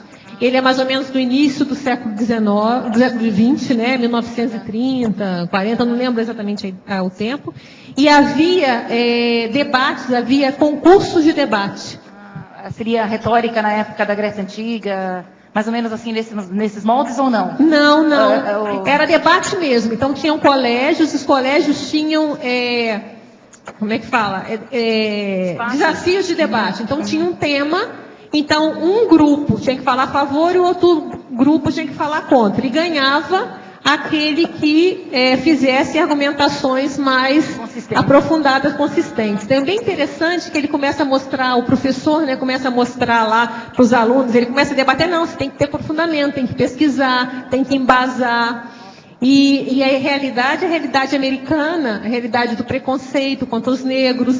Então, até aí mostra a questão que o professor, que é negro também, ele fala que a grande arma que eles têm é o debate, é a palavra. Então, é pela argumentação. Então, é um filme bem interessante, você pode dar uma... Na internet tem. Só comprar não é tão os debatedores, os grandes debatedores? Não, olha, o título no Brasil é O Grande Desafio. O Grande Desafio. Em inglês é The Great Debaters, quer dizer, o grande debate, né? O grande debatedor, não sei como é. Pode deixar. Eu vou procurar e vou... Na internet você coloca, vai aparecer. E aí até tem na internet, aí não sei como é que faz. Mas é bom dar uma olhada, se for interessante. Porque, e mostra a cultura do debate, que não tem mais, né? Então tinha os desafios mesmo, tinha um grupo de debate que eles saíam por várias cidades fazendo os debates entre as escolas. E no final, aí eles vão debater até com Harvard. Né? Bem interessante a situação, que são os grandes lá, debatedores. É bem legal. Muito obrigada. Tá, valeu. Ela está dizendo aqui, a Adriana, que tem na locadora do Almirante Barroso. Beleza. Temas escolares. Olha, está melhor ainda. É na Playhouse? Playhouse, sabe onde é? Eu não sei, mas você falando assim, todo o enredo, eu penso que eu tenha assistido ele sim. Porque eles roubaram alguma coisa dos animais deles, alguém tomou os animais deles. Não tem animal na história, não. Não tem animal na história? Só tem uma ceninha com animal, mas eu acho que não é isso, não. Parece, então faz muito tempo que eu tenho assistido. Dá uma olhada, acho que vai ser interessante.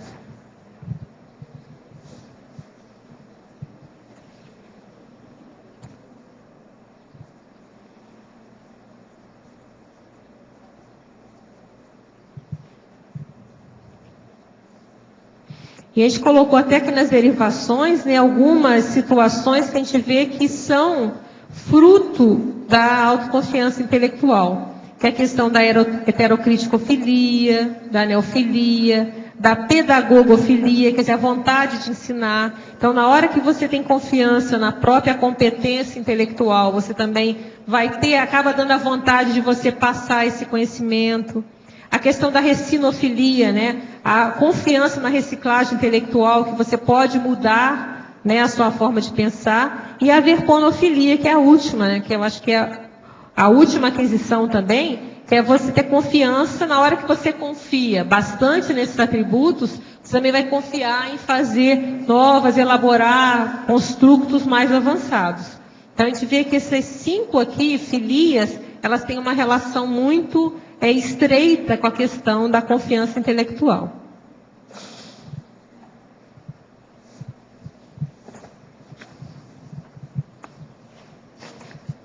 Alô, Adriana? Sim, aqui. Oi. O homem aí da pedagogia.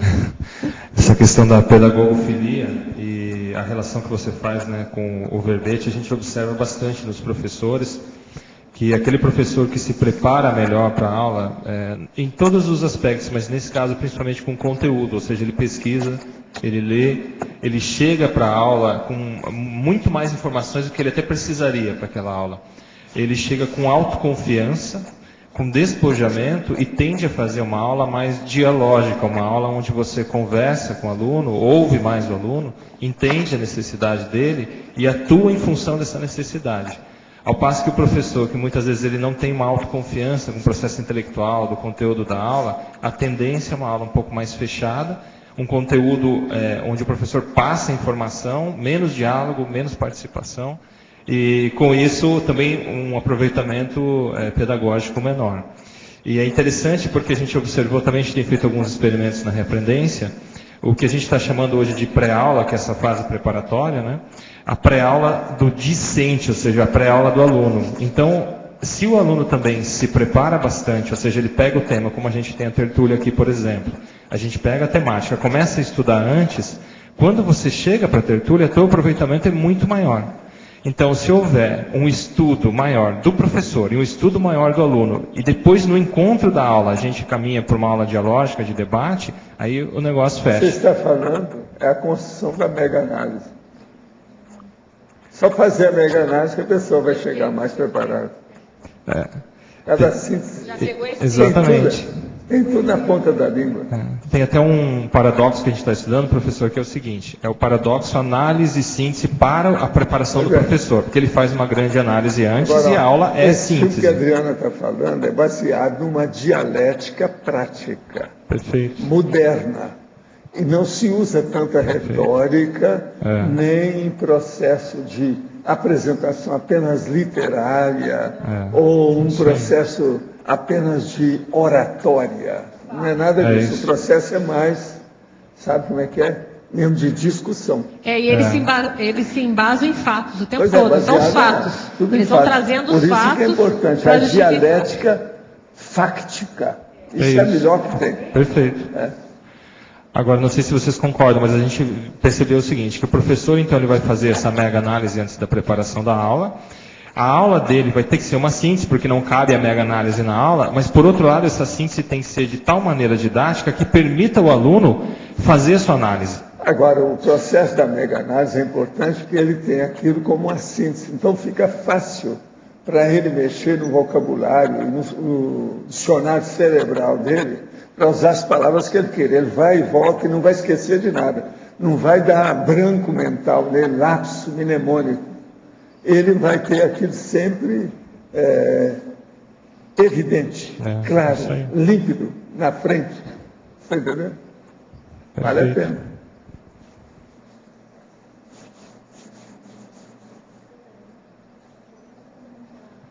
Alô, você pode comentar na questionologia essa sua questão e relacionar com a autorresponsabilidade a partir do momento que a pessoa percebe que ela tem essa autoconfiança?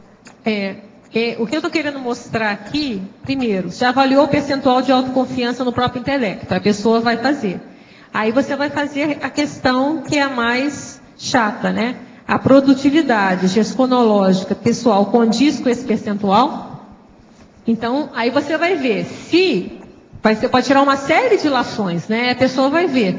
Então, se ela tem confiança intelectual e ela produz menos, então ela tem que ver, isso aqui é porque eu tenho confiança intelectual mesmo? Ou será que essa confiança está baixa? Ou então, eu tenho confiança e a questão é preguiça. Então, aí cada um vai ter que parar para pensar. Porque tem que ter uma coerência.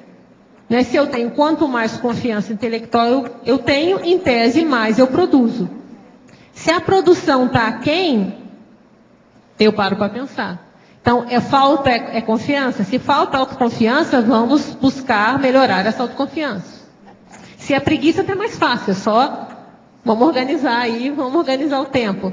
Então, cada lema, falta às vezes cognição, então eu tenho um intelecto bom, mas eu não estudo, não sou muito estudado, não deixa de ser preguiça, né?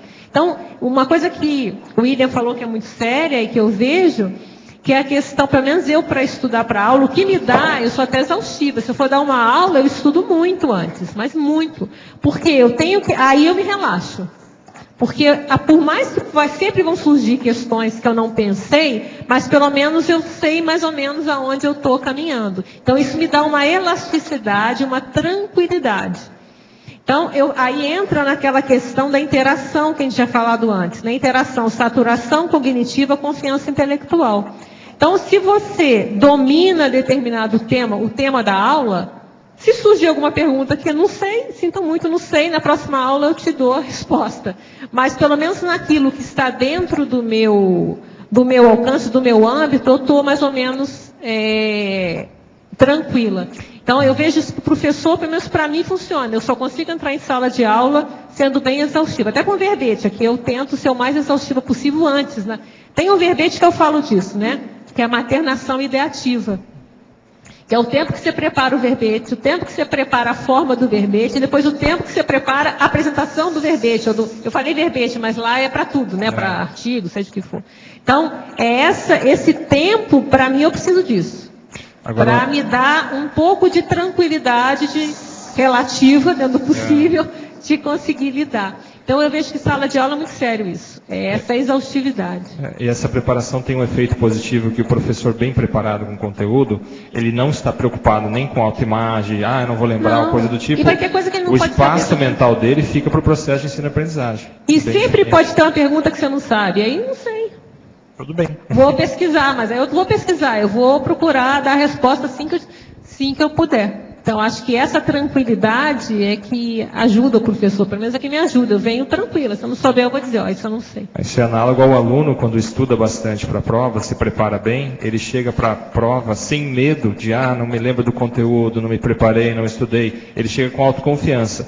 Logo, ele tem mais tranquilidade para se sair melhor na prova. Ele lê com calma a pergunta, interpreta bem, responde com calma, tem tempo para verificar se ele respondeu direitinho. Ele tirou aquela ansiedade que ele sabe que ele não está tão assim seguro, né? Perfeito.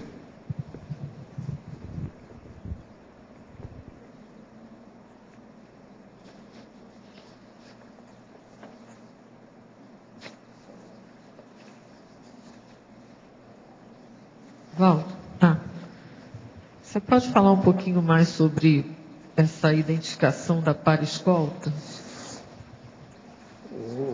Eu vou trazer aqui, qualquer hora, um verbete que eu estou redigindo sobre o assunto. Mas o caso da escolta é o seguinte: a escolta na vida humana é um conjunto de personagens, ou, no caso, profissionais, que envolve, por exemplo, às vezes técnicos, policiais, guardas, às vezes de defesa das pessoas, etc. Enfim, é um conjunto de personalidade que cria uma espécie de equipe que vai defender uma pessoa, ou várias pessoas, ou uma instituição. Isso é que é a escolta. Então, por exemplo, a escolta, às vezes, para ela funcionar bem, eles fazem uma carreata na frente e uma carreata atrás do carro aonde vão as pessoas, os mais sérios, que estão sendo defendidos. Agora, isso é do ponto de vista humano, isso é normal. As autoridades, por exemplo, a maioria tem o processo da escolta. É necessário fazer defesa para aumentar a segurança. A vida moderna, como tem gente demais, tudo é possível acontecer, devido aos processos de atentado, isso e aquilo. Então, é necessário que haja o processo de escolta. Não tem jeito. É um grupo de defesa das pessoas e das instituições. Agora, do ponto de vista extrafísico, a gente tem falado aqui de amparador. Então, o amparador é aquilo que o povo, de modo geral, fala que é o anjo guardião, o anjo de guarda, ou alguma coisa. Mas não é bem isso, é mais do que isso. O amparador, para nós, é um técnico que conhece as coisas que ele faz em matéria de assistência. Então, ele usa a paratécnica para fazer isso. Não é um processo apenas de consolação ou um problema apenas de ajuda comocional, emocional, afetiva da pessoa. É um problema de esclarecimento para aquilo que ela vai fazer. Então, o amparador seria um anjo guardião esclarecedor. E não apenas o consolador ou defensor da situação. Agora, então, vamos entender. A escolta é justamente o conjunto desses amparadores.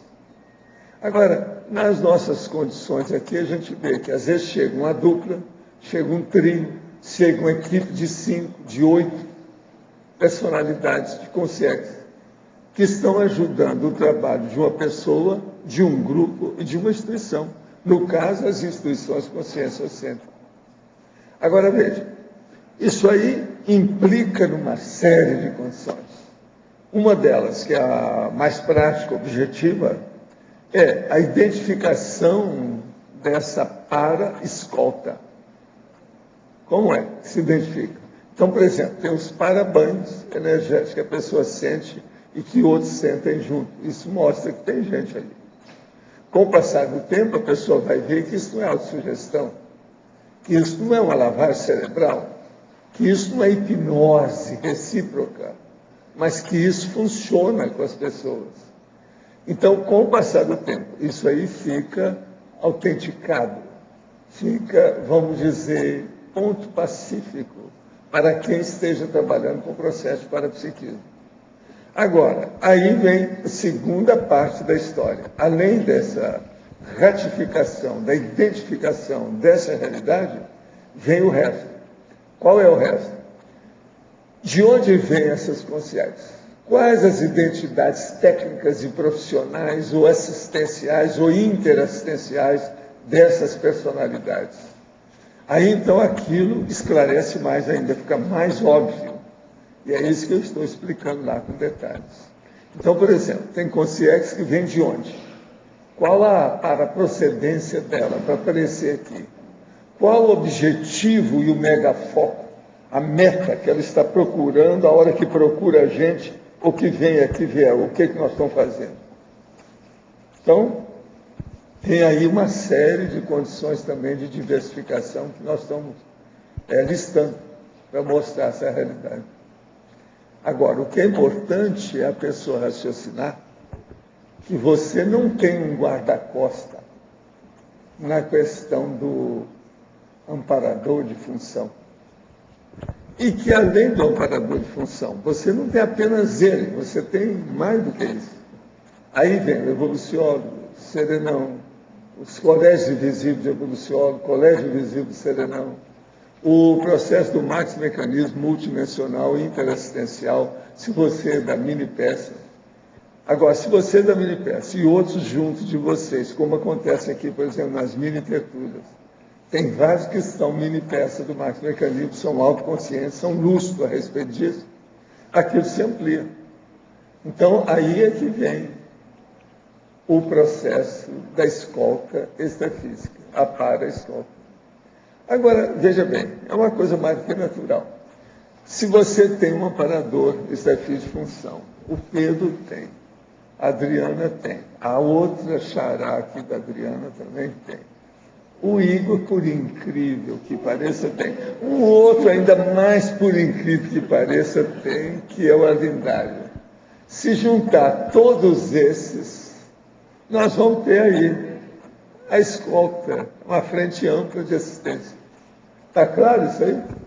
Agora veja, não é engraçado que não tem livro nenhum que fala disso? Paulo. Que isso é uma ideia totalmente original, que ninguém nunca tocou. Paulo. Eu procurei isso em tudo quanto é lado, há muito tempo que eu estou estudando isso, não achei em parte nenhuma. Só agora que eu estou escrevendo, porque precisava de clarear tudo para a turma aí saber, através das mini-tertúlias, o que se passa com o processo da energia e da assistência.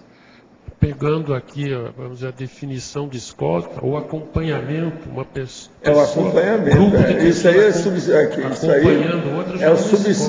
substantivo que é o sinônimo. Já é uma escolta, então, se os amparadores acompanham a gente... É o acompanhante. Eu falo muito aqui, no Projeciologia, eu falo muito no acompanhante extrafísico. Tem verbete sobre isso. Mas eu não toco na questão da escolta. Eu estava esperando a coisa desenvolver para falar nisso, porque é muito novo o assunto. Agora, veja, vocês estão começando a ver as escoltas. É só pegar os amparadores que chegaram aí do ano passado para cá e ver os tipos que tem. Chegou em casal, chegou em trio, chegou em equipe. Pois é, vários tipos. E as procedências mais diversas que tem, extrafisicamente.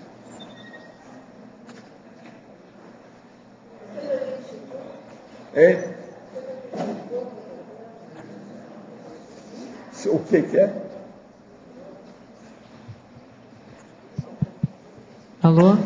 Você já identificou todas essas que estão aparecendo aí? A maioria da turma que bate aqui, eu identifico, né? Porque pisou no rabo da noiva, a noiva acusa lá na cabeça dela. Né? Assim, não, mas já identificou... a gente vive falando isso. Aquele vestido que tem um rabo enorme, o cara pisa, a noiva sente.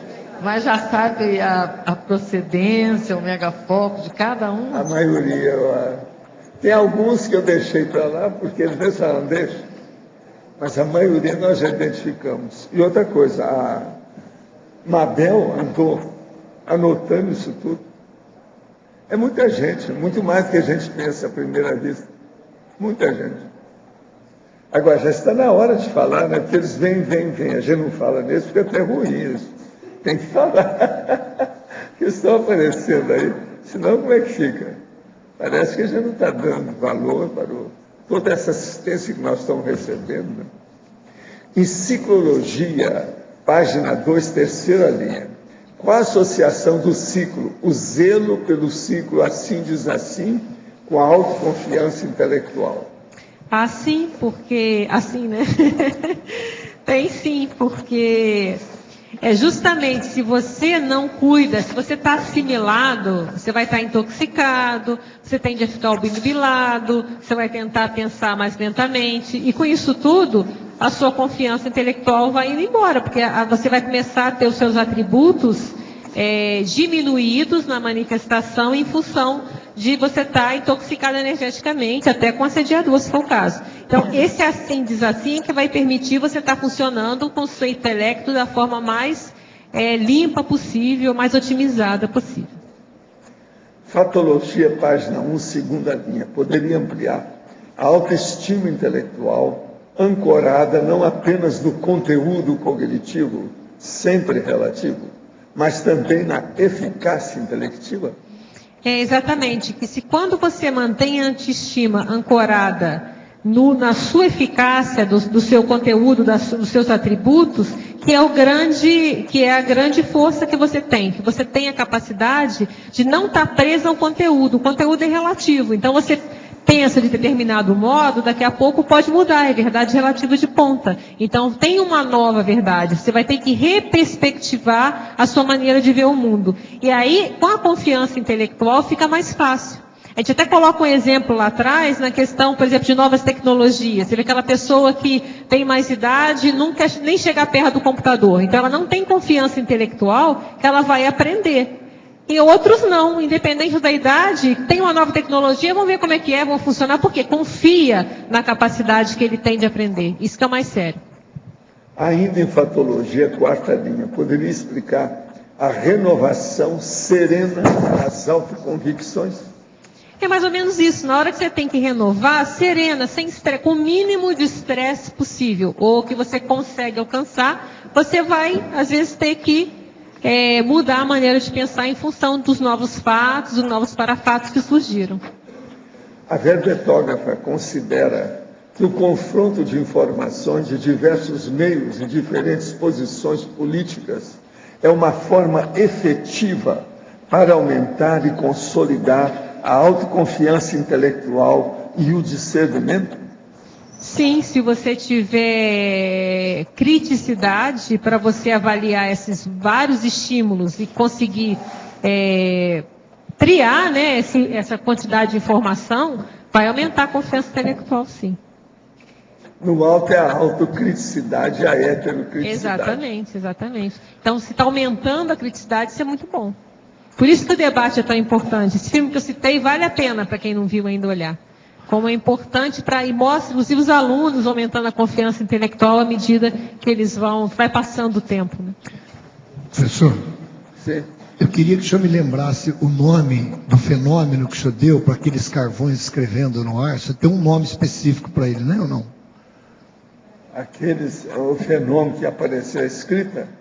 Não, aquilo é uma clarividência, de qualquer maneira. Agora, ela é heterográfica, que é feito por outrem, que não fui eu. A letra é autográfica, minha. Agora, o processo é efeito físico. Então, você arranja um nome para isso. O senhor não deu nome ainda? Até agora, nome certo não. Eu tenho até nome para autografia cutânea, mas não tem para esse. Esse aí seria uma autografia de parede. Agora, na Bíblia, nesses livros todos, fala naquele processo de aparição lá da escritura. Você está entendendo? Todo mundo viu.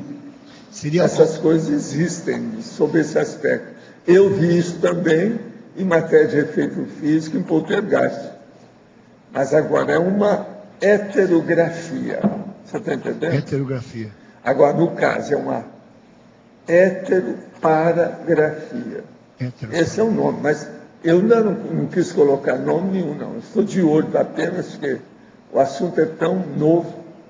Agora, a coisa mais séria que a gente tem que observar é o seguinte: parece com o processo da fixação da retina, mas não é a mesma coisa. Porque eu fechava os olhos e olhava, e aquilo durou vários minutos, sendo que o processo da retina é alguns segundos.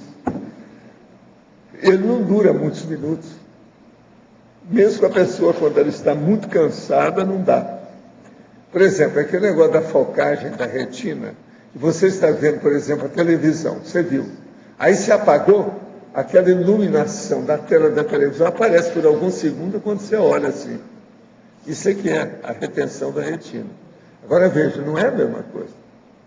A situação é outra. Outra coisa, eu vi os negócios escritos, fechei o olho, está tudo escrito na parede. Pega para você.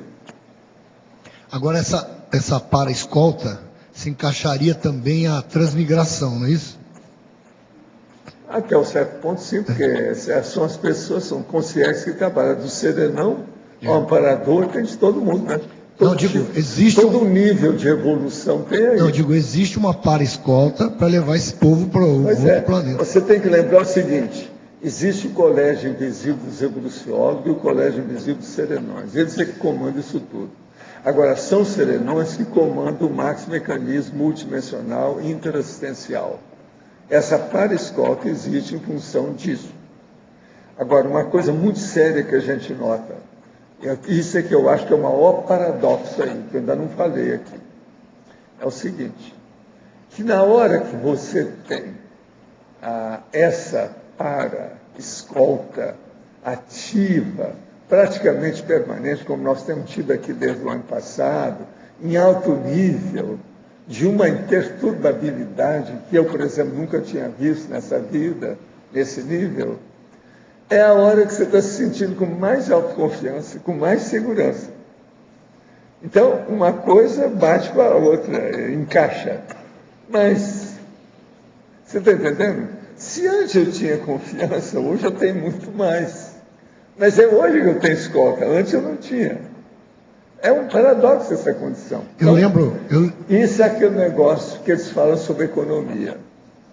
O dinheiro aparece para quem tem o dinheiro. Quem tem mais dinheiro. Quanto mais dinheiro a pessoa tem, mais dinheiro ela pode ter. Então, o processo da assistência é assim. Quanto mais assistência você dá, mais você recebe. Eu lembro quando o senhor fez a tertúlia Canga Tribal, que o senhor disse que tinha uma consciência aqui que era de religião, era, não sei se cardeal, bispo, sei lá o que for, e ele estava querendo te atacar. Aí o senhor até falou, solta o homem, deixa que ele venha. Nesse caso já tinha uma para-escolta aqui segurando. Aí tem aquele fenômeno que eu falo, o ataque paraterapêutico. Paraterapêutico. Tudo isso existe. Então eu estou numa boa, na minha. Você está entendendo? Tranquilão. Não estou muito tranquilo, porque de vez em quando a gente tem que trabalhar em 3 minutos para arranjar 12 ideias para dar para você. Não estou assim tão tranquilão, não. Né? De vez em quando o ouvido apita, né, senhor? 3 minutos para arranjar 12 ideias não é fácil. Né? Tem que ser não, de vez em quando o ouvido apita. Isso é que é ataque intimista, sabe? Digo, de vez em quando o ouvido apita, tem um mega assediador para resolver também, né? Eu preciso de ver, para você ver como é que você era, você não esquecer o passado. Sabe como é que é? Assistência é uma beleza, para você ver os seus penates, como é que era antes, o processo retrô, a moda retrô. Você tem que lembrar como é que é, isso é importante. Entende?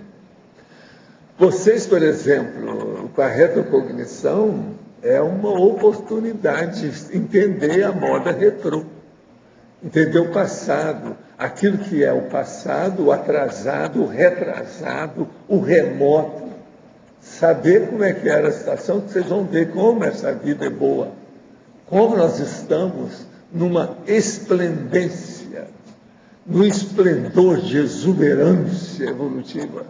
O negócio é impressionante. Professor, o senhor diria que esse rapaz lá da Noruega, quando ele estava no extrafísico, ele poderia ser um mega assediador ou não? Esse que matou o pessoal. Né? Não, no ele é mega extrafísico. assediador aqui, lá, em qualquer lugar. Que porque foi, o processo é que terrível. Ele, por exemplo, tudo que ele arranjou é tudo perturbado. Não, porque ele falou hoje, disse que ele, se solto, faria tudo de novo. Ele sente orgulho daquilo que ele fez e ele evitou uma guerra. Ele evitou um... Quer dizer, ele é totalmente convicto da posição dele. Esse homem é um perigo, ele tem que ficar preso o resto da vida. Senão ele vai criar problema. Agora, ele não é perturbado. Ele é consciente dentro do belicismo. Quer dizer, são das pessoas mais perigosas que tem. O nome disso tem nome. É genocídio. Ele é um genocida. Se esse homem fosse dirigir, ele ia mandar matar todo mundo. É igual esse Bashar que está lá, que eles estão tentando ver se acaba com ele. Né? E ele já matou aí não sei quantos. E outra coisa, tudo que eles falam, que matou 9 mil, isso não é nada, deve ser o dobro. Muito mais. Porque nunca eles notificam tudo que tem. Sempre fica por menos. Isso é o que ele matou nesse período também, porque se for pegar toda a história dele na liderança ali, o que ele não fez? Agora veja, a mulher falou que quem é mesmo ditador é ela, que ela manda nele. Então, essa mulher deve ser pior do que ele. Os afins se atraem. E saiu aí na notícia, parece que é verdade, a coisa é séria. Agora, ó, eu espero então 23º verbete para chegar a 1000, tá certo? E os nossos comerciais, por favor. Obrigado. Hoje tivemos 68 assinaturas no livro de presença, 19 perguntas presenciais, 11 perguntas online, 19 votos presenciais e 5 votos online. Temos hoje os recados da Mariana e equipe dos laboratórios sobre a imersão laboratorial, a Bárbara sobre o estado vibracional, o Márcio sobre a prova da imagística, a Verônica sobre o curso Clarividência e o João Paulo sobre o curso com 5 Obaia. Eles não assinaram, tivemos a visitação. É que eles não assinaram a presença, mas tivemos a visita dos 45 alunos do Colégio de Santa Terezinha de Itaipu. Por favor. Boa tarde, pessoal. Em nome da equipe dos laboratórios, a gente gostaria de convidar você para participar da próxima imersão laboratorial que vai acontecer agora em abril. Este é um curso sem pré-requisito, onde durante uma semana são realizados experimentos laboratoriais de acordo com a disponibilidade do pesquisador e no último dia é realizado um debate para análise dessa uma semana de imersão. A data do curso é de 22 a 29 de abril. A primeira aula, no primeiro domingo, dia 22, começa às 15h30. E no dia 29, que é o último dia do curso, vai ter um debate com o campo mental somático com a professora Adriana.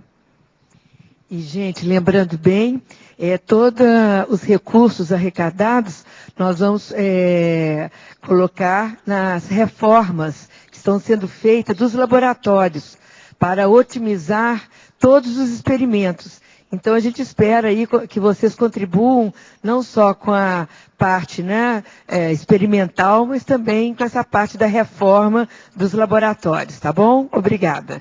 Maiores informações na recepção do CEEC, só lembrando que essa imersão no dia 22 já vai contar com a reforma integral dos 3 laboratórios, que é o EV, Evoluciologia e Mental Somático, que vão estar prontos para serem usados durante essa imersão.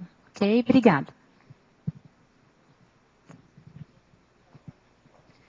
A ACIP convida vocês para o curso Estado Vibracional.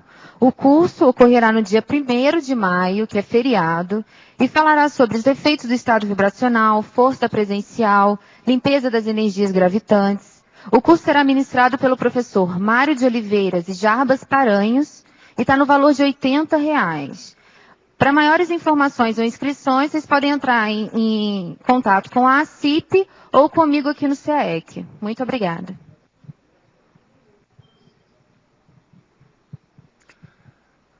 Boa tarde a todos. Eu gostaria de convidá-los para um autodesafio nesse domingo, dia 22, que é a 5ª prova da Imagística. Então é uma oportunidade aí que nós temos para verificar as nossas habilidades com relação à memória, concentração, raciocínio lógico, enfim, ampliar o autodiscernimento num desafio onde cada pessoa vai ter ali um objeto e a partir desse objeto ela vai buscar fazer 200 correlações, 200 abordagens, né? E com isso ter essa oportunidade única, né, dessa expansão do ponto de vista principalmente da criatividade. Tá? Então fica aí o convite e também um pedido em especial para que as inscrições sejam feitas até na sexta-feira por questões de logística, né? Existe toda uma preparação, então nós contamos aí com antecedência nas inscrições que são feitas na recepção do SEC. Então, prova da Imagística nesse domingo, dia 22, das 7h30 até o meio-dia, né? E as inscrições podem ser feitas no SEC. O local da prova vai ser no discernimento, ok? Obrigado e esperamos todos lá. Boa tarde. Este convite é para as pessoas que moram na cidade de Vitória e proximidades. No dia 5 de maio, em parceria com a ARAC, a IAC estará levando a cabo o curso Desenvolvendo Sua Clarividência. É dia 5 de maio, de 14 a 20 horas, no Bristol Century Plaza. Para inscrições, podem entrar em contato com o e-mail secretaria de cursos, tudo junto, @arac.org, ou no e-mail da IAC no Brasil, que vocês estão visualizando na pantalla. O curso tem um valor de R$90 para inscrições antes do dia do curso, e tem um preço especial também para o curso, mais o livro Clarividência, Teoria e Prática, de R$110. Este livro será também lançado em Vitória no dia anterior ao curso. É da autoria do professor Rodrigo Medeiros, professor do curso também. Professor Medeiros é o diretor de educação da IAC, atua atualmente a partir da cidade de Londres e já deu o curso em várias cidades do Brasil, nos Estados Unidos e na Europa. Esta é uma ótima oportunidade para você melhorar sua clarividência de forma técnica e entender o fenômeno para que possa desenvolver realmente seu parapsiquismo. Para contato, então, o e-mail secretariadecursos@arac.org para o curso 5 de maio na cidade de Vitória. Obrigada e até breve. Boa tarde, venho em nome da Consul falar do curso Consincobaia, do Conscienciograma. O curso vai acontecer em abril, no próximo sábado, dia 21, aqui no CAEC, a partir das 3 da tarde, logo depois da tertúlia. As inscrições já estão abertas aqui no CAEC. E quem quer se programar para fazer o de maio, vai ser praticamente em seguida, vai ser no dia 1º de maio, que é um feriado, durante a semana, num dia útil, mas vai ser feriado. Então o curso são 10 vagas, para 3 campos de Consincobaia, sorteio. Quem não for sorteado, participar de mais 2 Consincobaias, vai participar da técnica sem sorteio. Então a pessoa sempre vai participar. Basta que ela participe de 3 Consincobaias. Se no caso dela não ser sorteada, ela vai para a técnica sem o sorteio. Então, repetindo, o curso de abril vai ser agora no dia 21, sábado, às 3 da tarde, e de maio, no dia 1º. Então, as inscrições são no CAEC. Obrigado. Para amanhã, o verbete eleito é gatilho retrocognitivo. A especialidade holominemosomatologia. O autor, o professor Pedro Fernandes. Obrigado pela sua presença e até amanhã.